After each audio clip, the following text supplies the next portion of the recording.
लाल समुद्र। प्रभु येशू ख्रीष्टको नाममा जय मसी। यहाँको बिचमा म प्रस्थान 14 को 13 र 14लाई मेरो विचारहरू लिएर आएको छु। अनि इजरायलीहरू यतिखेर डराएको अवस्थामा थियो। अब पछाडि चाहिँ मिस्रीका सेनाहरू छन् अनि अगाडि चाहिँ समुद्र छन्, लाल समुद्र छ। अनि यो बिचमा चाहिँ उनीहरू अन्योलमा छन्, डरमा छन्, एउटा त्रासमा छन्।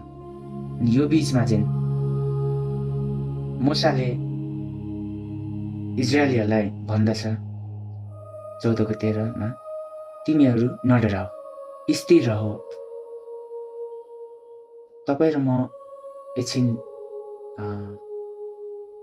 स्टप भएर रोकिएर हामी यो मूसाको स्टेटमेन्टलाई हामी विचार गरौँ।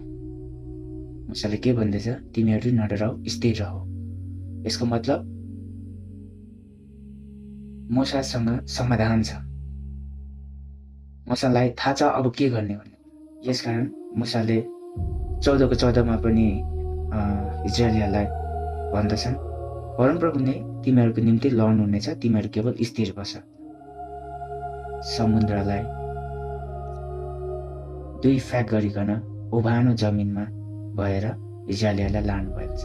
त्यो समस्यालाई परमेश्वरले समाधान गरिदिनु भएको छ। यसकारण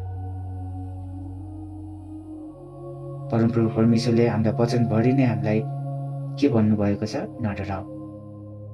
यसकारण हामी डराउने छैनौँ। हुन्छ, तपाईँहरू यहाँसम्म पुगिसक्नुभयो, भिडियोलाई हेरिराख्नु भएको छ, सुनिराख्नु भएको छ भने तपाईँ र मेरो जीवनमा पनि यस्तै इजरायलीहरू जस्तै नै लाल समुद्र अगाडि पर्दाखेरि हामी के र कसरी रियाक्ट गर्ने र हाम्रो भरोसा र हामी कसरी चाहिँ हामीले त्यसलाई समाधान गर्ने र कसको सहायताले गर्न सक्छ हामी भन्ने कुरालाई याद गर्नेछौँ।